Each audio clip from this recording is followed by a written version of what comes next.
Selamat malam, shalom. Shalom. Kurang semangat, shalom. Shalom. Tolong ditampilkan PowerPoint-nya.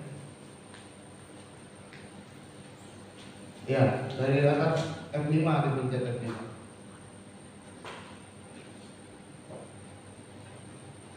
F5.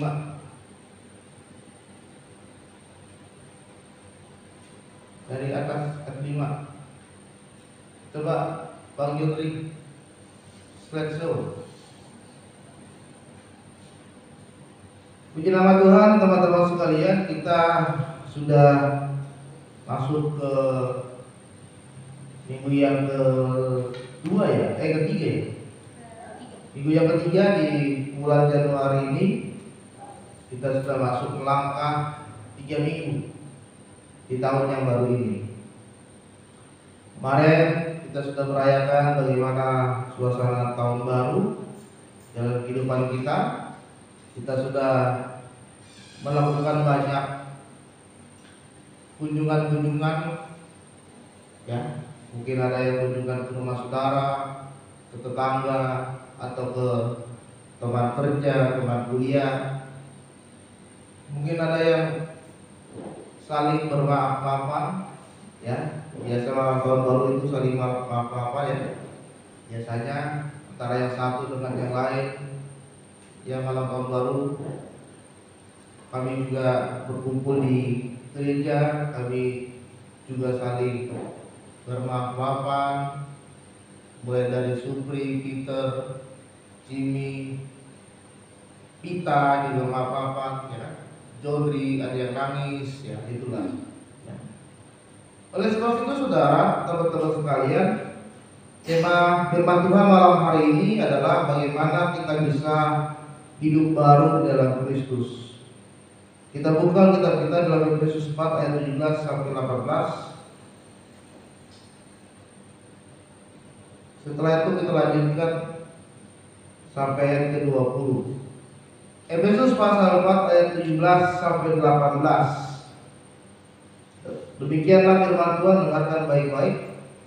Sebab itu kukatakan dan kutegaskan ini kepadamu di dalam Tuhan, jangan hidup lagi sama seperti orang yang tidak mengenal Allah, dengan pikirannya yang sia-sia dan pengertiannya yang gelap, jauh dari hidup persekutuan dengan Allah karena kebodohan yang ada di dalam mereka dan karena kedegilan hati mereka. Ayat 19, perasaan mereka telah tumpul sehingga mereka menyerahkan diri kepada hawa nafsu dan mengerjakan dengan serakah segala macam kecemaran.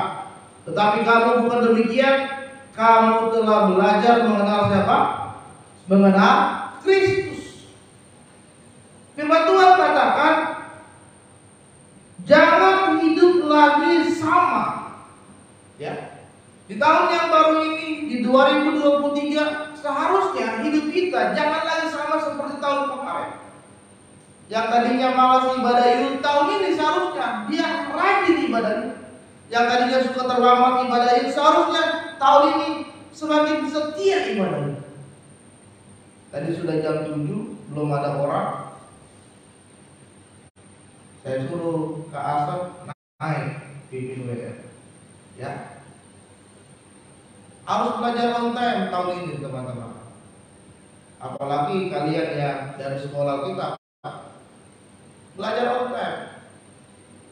Apalagi kalian yang melayani, kalau bisa jangan jam 7 datang, jam 7 mulai, jam 7 datang. Kita mengalami kemerosotan hidup, semakin merosot. Banyak teman kita yang sudah nggak hadir, Andre, Darren, Eka, banyak. Santo sudah berapa? Padahal tahun-tahun kemarin itu jam 6 sore yang pelayanan sudah latihan di sini. Kita lihat tadi kan musiknya kemana, lagunya kemana. Apakah tahun ini sama seperti tahun kemarin? Seharusnya enggak. Seharusnya tidak. Kenapa? Seharusnya tahun ini harus lebih baik dari tahun yang kemarin dalam segala hal kehidupan kita, bahkan dalam ibadah kita. Firman Tuhan katakan, jangan lagi sama seperti orang yang tidak mengenal Allah dengan pikirannya yang sia-sia. Tahun ini teman-teman, kita jangan lagi sama dengan tahun yang kemarin. Mungkin tahun kemarin pikiran kita sia-sia, ikut ibadah yuk, ngapain sih sia-sia, ngabisin waktu, ya. Orangnya segitu-gitu aja. Yang main musik juga begitu-begitu aja, gak ada peningkatan. Ngapain sih sia-sia, makanya kan kadang datang, kadang enggak, kadang datang, kadang enggak. Kenapa? Karena pikirannya masih sia-sia. Ibadah itu seperti sebuah rutinitas saja, sehingga Kristus itu nggak ada di dalam hati kita, teman-teman. Kita tidak merasakan bagaimana Yesus itu ada di dalam hidupmu ketika kita sedang beribadah. Jika itu tahun kemarin ada di dalam hatimu, tahun ini harus berubah. Jangan lagi sia-sia ikut ibadah. Kalau saudara sia-sia, teman-teman sia-sia ikut ibadah, maka ibadah ini akan terasa membosankan dan menjenuhkan. Saya seharusnya sudah tidak lagi aktif di dalam ibadah youth karena saya sudah berkeluarga, anak saya sudah 3, lihat kan tadi Suraya nangis-nangis. Tetapi kenapa saya masih aktif di ibadah youth? Karena saya berpikir ibadah ini gak sia-sia. Ibadah ini tidak sia-sia. Oleh sebab itu teman-teman sekalian, kita harus hidup baru di dalam Kristus. Dan jangan pengertiannya yang gelap jauh dari hidup persekutuan dengan Allah. Ayat 18 berkata, pengertiannya yang gelap jauh dari hidup persekutuan dengan Allah. Pengertiannya yang gelap, pengertian itu adalah cara berpikir kita. Kita berpikir itu masih berhubungan dengan hal-hal keduniawian, lebih mementingkan urusan-urusan duniawi daripada urusan Tuhan. Kita lebih mementingkan pekerjaan, usaha, bisnis, teman, pertemuan di udara daripada Tuhan. Ayat selanjutnya berkata, karena kebodohan yang ada di dalam mereka dan karena kedegilan mereka, perasaan mereka telah tumpul sehingga mereka menyerahkan diri kepada hawa nafsu dan mengerjakan dengan serakah segala macam kecemaran. Mungkin tahun kemarin kita masih hidup dalam hawa nafsu, mungkin tahun kemarin kita masih hidup di dalam kecemaran, mungkin tahun kemarin kita masih hidup dengan kekerasan, kedegilan hati kita. Tapi tahun ini harus mengalami perubahan hidup. Harus mengalami perubahan hidup. Saya teringat dengan salah satu perkataan dari salah satu tokoh terkenal yang berkata bahwa jika kamu ingin mau berubah, berubahlah dari sekarang. Kalau tidak, kamu mati. Jika kamu ingin berubah, berubahlah dari sekarang. Kalau tidak, kamu mati. Kalau teman-teman melihat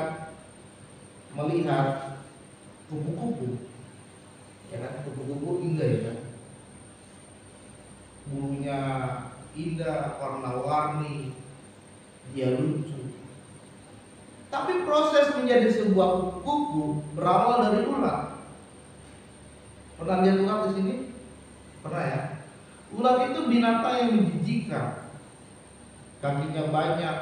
Kalau kita terkena bulu dari ulat ini akan terasa gatal seluruh tubuh. Saya pernah kena ulat bulu, badan saya semua gatal-gatal, bengkak-bengkak.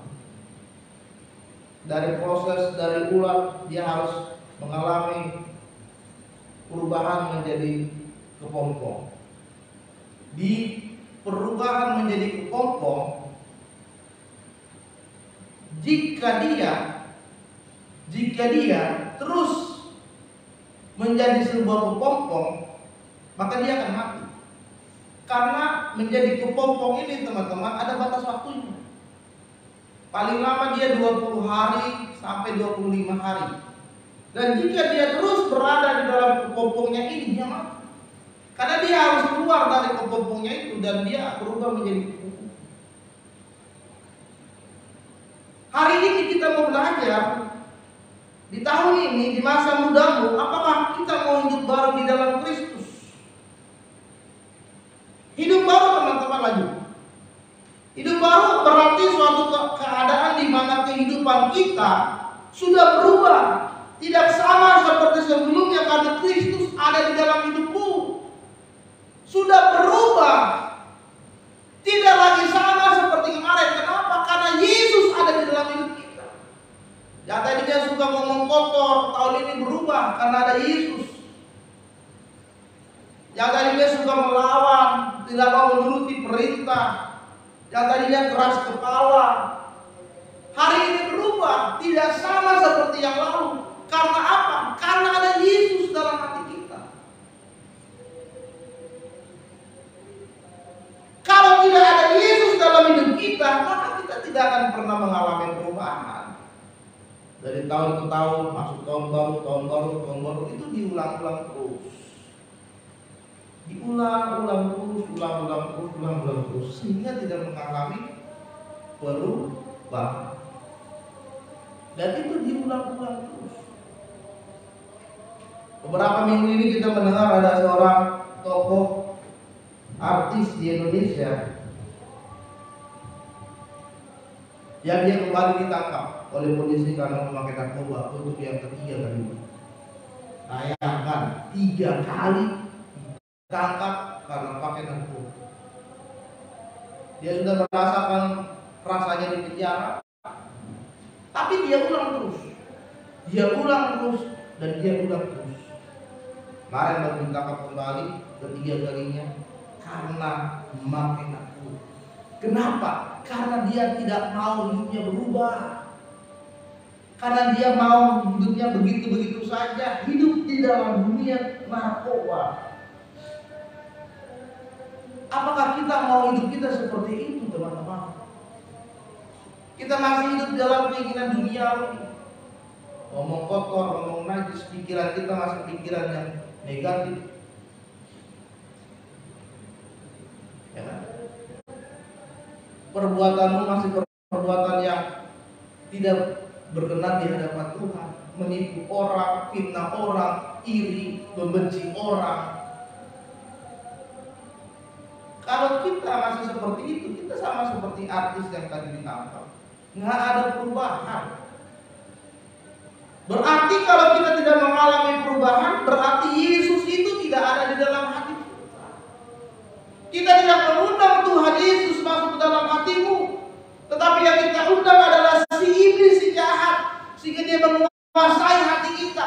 Sehingga kita hidup di dalam dosa. Tahun ini adalah waktunya supaya kita berubah. Tahun ini adalah momentumnya supaya kita berubah. Yang tadinya gak bisa melayani, sekarang melayani. Yang tadinya main musik seadanya, tahun ini belajar kualitas musik ditingkatkan. Yang tadinya gak bisa worship leader, yang tadinya gak bisa singer, yang tadinya gak bisa melayani, yang tadinya tahun kemarin gak pernah melayani, hari tahun ini tampil melayani. Itu namanya berubah. Yang tadinya tahun kemarin males-malesan ikut youth, yang tadinya menjadi anak yang selalu membantah orang tua, melawan orang tua, yang tidak peduli dengan orang tua, masa bodoh dengan orang tua, masa bodoh dengan saudara-saudaramu yang lain, hari ini berubah. Kenapa? Karena Yesus ada di dalam hati kita. Masa bodoh lah Kak, masa bodoh lah adik saya emang begitu, udah biarin aja lah.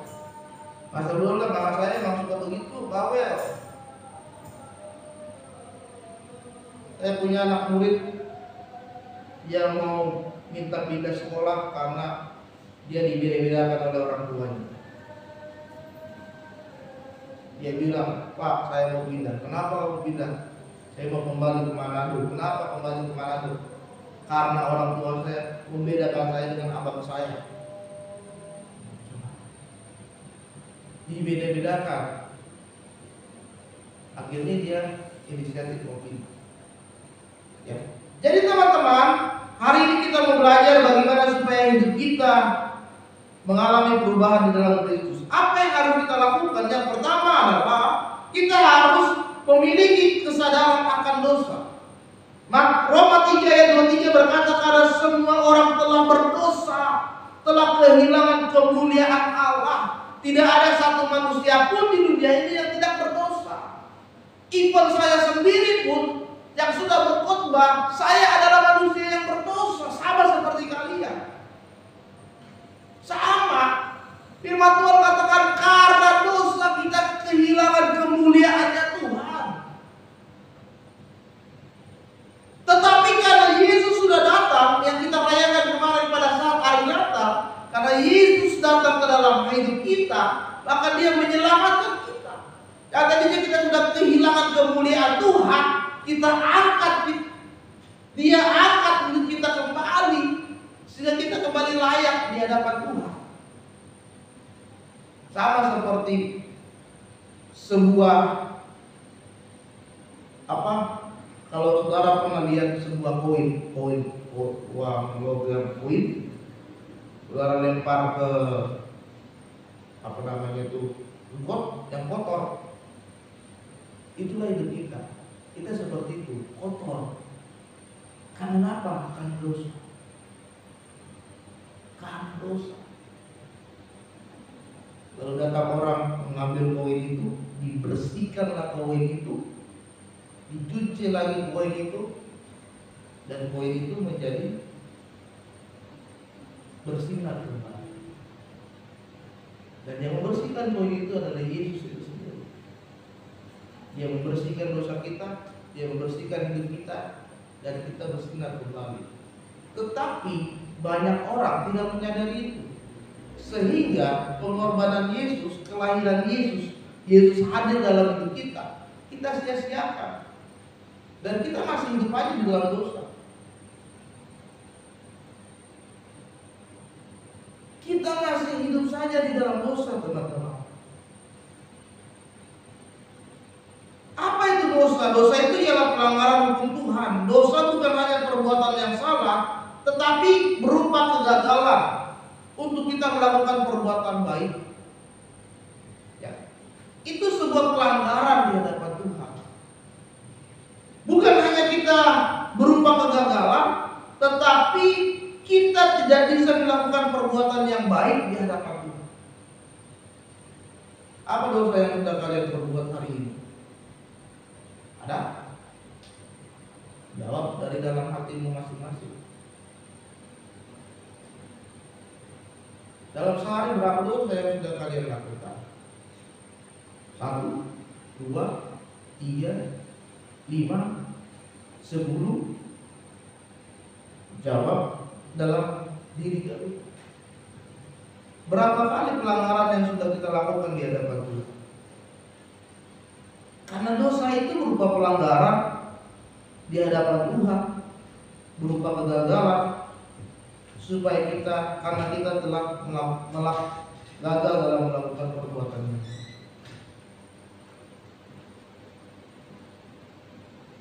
Pelanggaran. Lagi khotbah keluar namanya. Pelanggaran.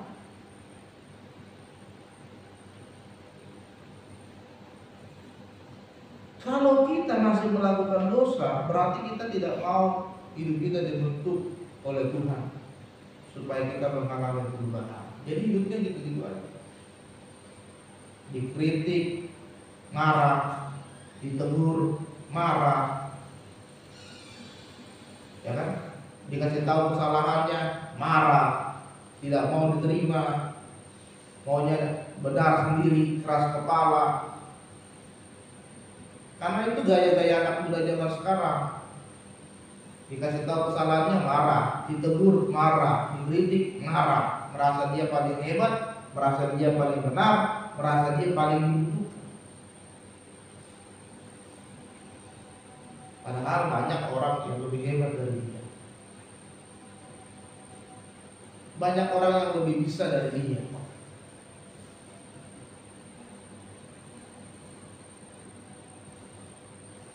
Di dalam Yakobus 4 ayat 17 berkata, jika seorang tahu bagaimana ia berbuat baik, tetapi ia tidak melakukannya, dia berdosa.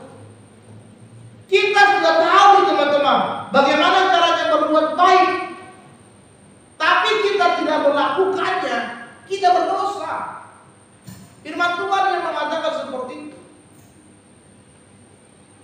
Ya. Kamu sudah tahu ada temanmu yang sedang kesusahan, tapi kita tidak menolong dia, kita berdosa. Berdosa loh. Ya. Kita sudah tahu nih kalau teman kita butuh pertolongan. Kita sudah tahu nih teman kita sedang susah. Kita sudah tahu teman kita sedang sakit. Tapi kita diam. Yakobus berkata, dosa. Untuk apa kita belajar firman Tuhan tapi kita tidak melakukannya? Untuk apa kita menjadi orang Kristen berpuluh-puluh tahun, kita ikut ibadah, kita dengar khotbah, kita dengar firman Tuhan, tapi kita tidak melakukannya? Ia berdosa.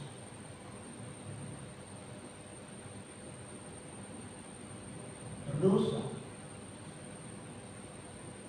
Sudah tahu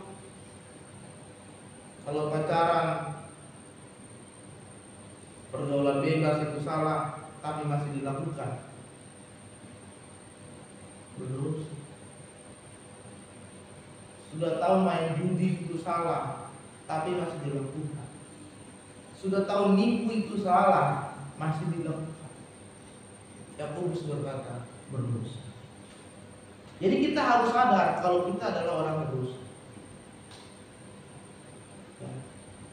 Ada yang tidak sadar di sini dia tidak berdosa? Ada ya? Nggak ada. Yang kedua teman-teman, supaya kita hidup di dalam hidup baru dalam Kristus, kita harus bertobat. 1 Yohanes 1 ayat 9 berkata, jika kita mengaku dosa kita, maka Ia adalah setia dan adil, sehingga Ia akan mengampuni segala dosa kita dan menyucikan kita dari segala kejahatan. Kita harus bertobat supaya dosa kita diampuni. Ya. Dan bertobat itu adalah proses bagaimana hidup kita supaya melepas pelanggaran-pelanggaran yang sudah kita lakukan sebelumnya. Bertobat itu setiap hari teman-teman. Kita harus mengevaluasi diri kita. Makanya kalau bisa setiap malam kalian punya catatan. Hari ini dosa apa yang saya lakukan? Saya bohongin Bang Enos, catat. Oh, saya bikin kesal Bang Enos, catat. Saya bikin kesal Bang Jodri, catat. Malamnya kita renungkan, supaya besok pagi kita gak lakukan pelanggaran itu. Tapi kalau kita sudah tahu kita melakukan dosa, tapi kita tidak bertobat, berarti kita jahat di hadapan Tuhan. Jahat.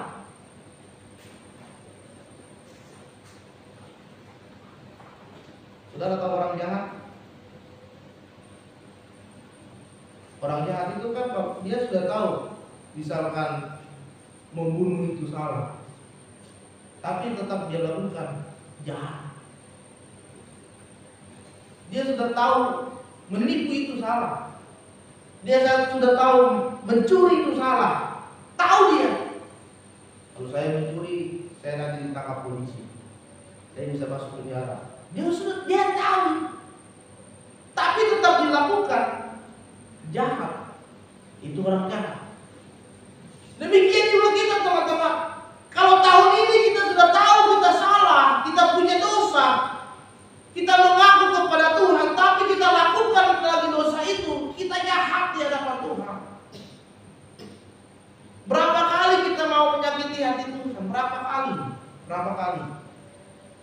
berapa kali dan berapa kali.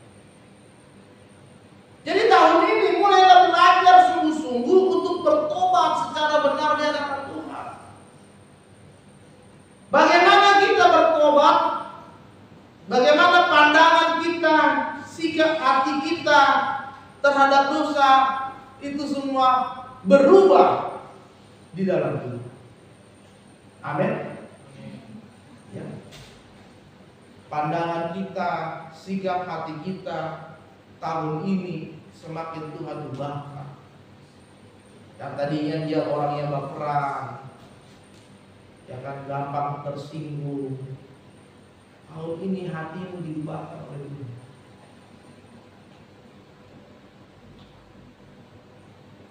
Itu butuh proses. Yang tadinya dia suka marah-marah, ya kan, ditegur dikit, dikritik dikit, marah. Yang tadinya dia cemburu, buta, ya kan, diblokir nomor saya Pak. Iya, dia jalan sama, kalau jalan dia juga ngomong cewek-cewek lain, cemburu. Ya. Pacar saya sekarang blokir nomor saya lagi. Aduh, pusing. Minum paracetamol. Datang ke gembala ada paracetamol nggak? Tahun ini berubah ya. Harus berubah. Harus mengalami perubahan supaya kita bisa menjadi kupu-kupu tadi. Teman-teman, ketika Raja Daud melakukan dosa, ya, dia mengambil istri dari anak buahnya yang bernama Uria, lalu dia membuat rencana pembunuhan sehingga Uria itu meninggal di medan perang. Istrinya diambil.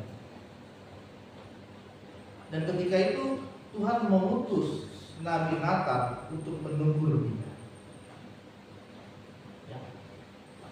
Ketika itu Nabi Nathan bertemu dengan Raja Daud dan Nabi Nathan berkata, Daud, kamu sudah melakukan hal yang tidak menyenangkan di hadapan Tuhan. Bertobatlah. Maka apa yang menjadi respon Daud? Pada saat itu dia langsung mengoyakkan jubah kebanggaannya dan dia berlutut di tanah. Dia berdoa kepada Tuhan. Karena Nabi Nathan berkata, Tuhan akan mengutuk engkau dan bayi yang dilahirkan oleh istri yang sudah kamu ambil, dia akan mati. Daud mengoyakkan jubah kerajaannya yang megah itu. Dia berlutut di tanah, dia meminta ampun sama Tuhan, dia memohon sama Tuhan, Tuhan, kalau boleh biarkanlah bayi itu. 7 hari lamanya Daud berlutut, dia puasa, dia berdoa, berseru. Apa yang terjadi? Bayi itu tetap apa Saudri? Sudah terjadi.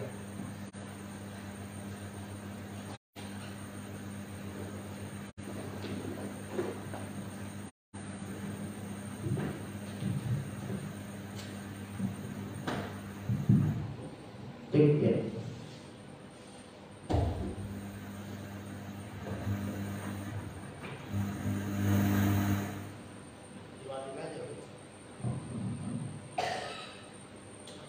Ya. Baik itu mati teman-teman. Daud sudah berdoa, sudah berseru, memohon sama Tuhan, tetap mati. Baca nanti 2 Samuel, kitab 2 Samuel, di situ dijelaskan di sana. Lalu setelah dia mendengar kabar bahwa bayinya mati, dia berdiri, dia bangkit, dia membersihkan dirinya, dia mandi, lalu dia mati. Nathan menegur Daud karena dia melakukan kesalahan, dia terima dan dia mengaku dan memohon.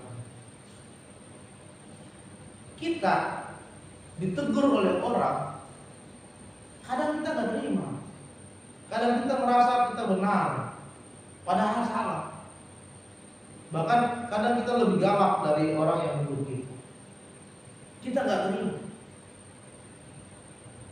Kita merasa, wah enggak dong, gua yang benar dong, nggak pernah tuh yang saya lakukan itu salah. Saya yang paling benar, pekerjaan saya paling benar, pelayanan saya paling benar, hidup saya paling benar. Padahal salah. Tidak mau mengakui kesalahan, tidak mau mengakui dosa, tidak mau mengakui perbuatan yang sudah melanggar perintah Tuhan.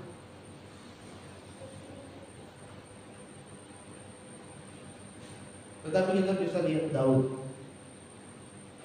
dia mengakui kesalahan.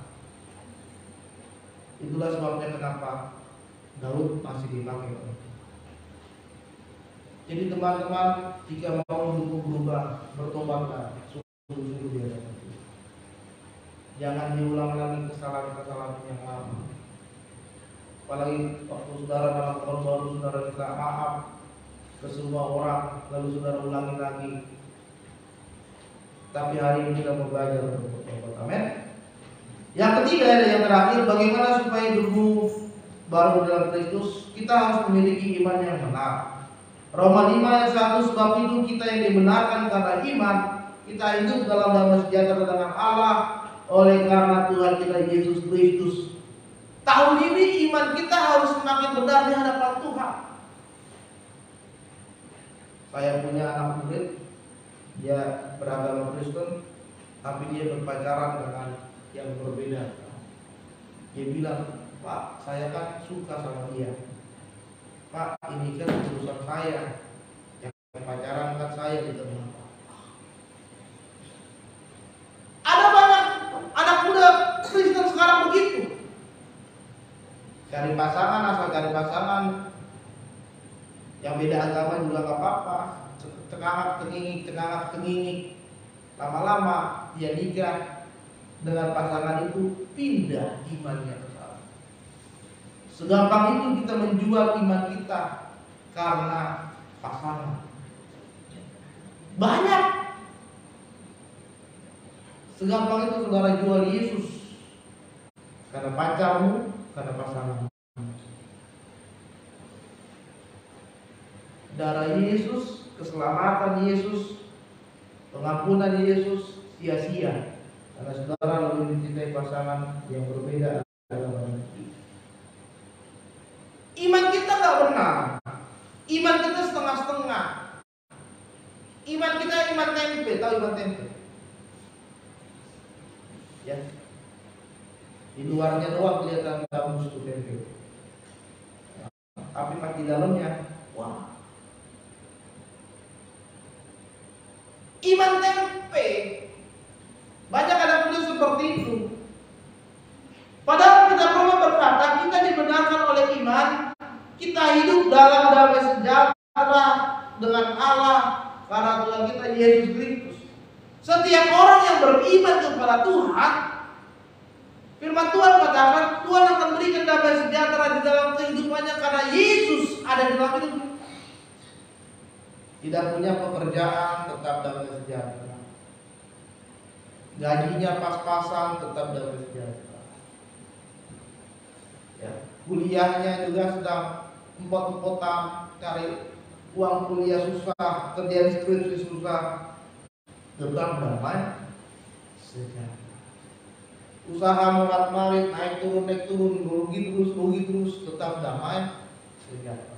Punya masalah yang banyak di depan mata, ada masalah yang besar, tetap damai sejahtera. Karena Roma berkata karena iman di dalam Yesus kita memiliki damai sejahtera. Teman-teman terkasih dalam nama Tuhan, beriman kepada Yesus berarti kita menyerahkan semuanya kepada Dia. Kita menyerahkan diri kita, dosa kita, hidup kita, masa depan kita, bahkan semua yang ada di dalam diri kita serahkan semuanya ke dalam tangan Tuhan. Ya, jangan takut kalau saudara sudah memiliki iman yang benar di dalam Yesus. Masa depan saudara, hidup saudara, semuanya di dalam diri saudara, serahkan semuanya ke dalam tangan Tuhan, maka Dia akan memberikan harapan yang terbaik. Masalahnya sekarang apakah kita sudah menyerahkan semuanya ke dalam tangan Tuhan? Kadang kita masih ragu-ragu. Tuhan, saya mau kuliah, belum bayar uang kuliah Tuhan. Kita berdoa, Tuhan, saya serahkan semuanya ke tangan. Bentar lagi, gimana ya? Aduh, udah ditanya-tanya dosen. Bayar uang kuliah, banyak tunggakan. Sebentar lagi, aduh gimana? Telepon sana, telepon orang tua, telepon kampung, tanya teman, bisa nggak bantu bayar uang kuliah? Lalu tanya orang lain, bisa nggak bantu? Padahal awal doanya dia berkata, Tuhan, saya serahkan semuanya ke dalam tangan-Mu untuk kuliah saya. Setelah itu dia bingung lagi, cari sana, cari sini, cari sana, cari sana, cari sini. Yang namanya beriman, teman-teman, kita serahkan semuanya kepada Yesus sebagai Tuhan dan Juru Selamat dalam hidup kita. Biarkan Tuhan yang nanti menentukan dan merancang dalam hidup kita. Kalau kita sudah menyerahkan dalam Yesus, pasti Tuhan akan tunjukkan dalam waktu yang tepat rencananya yang indah dalam hidup kita. Amin. Jadi jangan takut, milikilah iman yang benar. Sesudah kita mempercayakan kepada Kristus, kita akan memperoleh damai sejahtera. Karena di dalam 2 Korintus 5 ayat 17 berkata, siapa yang ada dalam Kristus, ia adalah ciptaan baru, yang lama sudah berlalu, sesungguhnya yang baru sudah datang. Yang lama sudah berlalu, sesungguhnya yang baru sudah datang. Yang lama itu, teman-teman, jangan kita pakai lagi. Kita sudah pakai yang baru, hidup yang baru di dalam Yesus. Itu yang kita gunakan. Jangan kita pakai lagi yang lama. Kalau teman-teman punya baju yang lama, terus kita pakai lagi, rasanya gimana? Warnanya sudah luntur, ya kan? Sudah kesempitan. Apalagi yang tahun baru, banyak makannya, kesempitan, gitu kan? Keteknya sudah bolong-bolong, ya kan? Sudah bau. Apa kita mau pakai baju itu lagi? Masih mau pakai baju yang lama? Ya, kita masih mau pakai baju yang lama. Iya, masih mau kali. Enggak ya? Demikian juga hidup kita. Jangan lagi kita pakai hidup yang lama, hidup yang penuh dosa, hidup yang membangkang, hidup yang suka melawan, ya, hidup yang tidak taat, hidup yang tidak setia, hidup yang keras kepala. Jangan dipakai lagi yang seperti itu sekarang. Sekarang kita mau pakai yang baru, yang mengasihi banyak orang, yang peduli dengan banyak orang, yang mengampuni, yang tidak menyimpan dendam, yang semangat dalam melayani, sungguh-sungguh datang beribadah di gereja, sungguh-sungguh cari Tuhan. Itu yang mau kita pakai sekarang. Kalau kita masih pakai hidup kita yang lama, berarti Yesus itu belum sungguh-sungguh ada sepenuhnya dalam hidup. Artinya kita masih terikat dengan cara hidup yang lama. Oleh sebab itu teman-teman yang terkasih dalam Yesus, mulailah hidup baru di dalam Kristus dari sekarang. Kita harus sadar akan segala dosa kita. Kita bertobat sungguh-sungguh. Dan namanya bertobat itu jangan hanya di mulut. Yang namanya bertobat harus di dalam tindakan dan perbuatan. Jangan cuma mulut, ya bang, saya bertobat, gak ulang-ulangin lagi. Besoknya udah denger telepon-teleponan sama cowok-cowok yang lain. Bang, saya bertobat, saya mau pelayanan sungguh-sungguh. Besoknya udah nggak datang gereja. Oleh sebab itu teman-teman terkasih dalam nama Tuhan, malam hari ini kita mau belajar supaya kita hidup baru dalam Kristus. Amin. Amin. Untuk firman Tuhan, mari kita berdiri.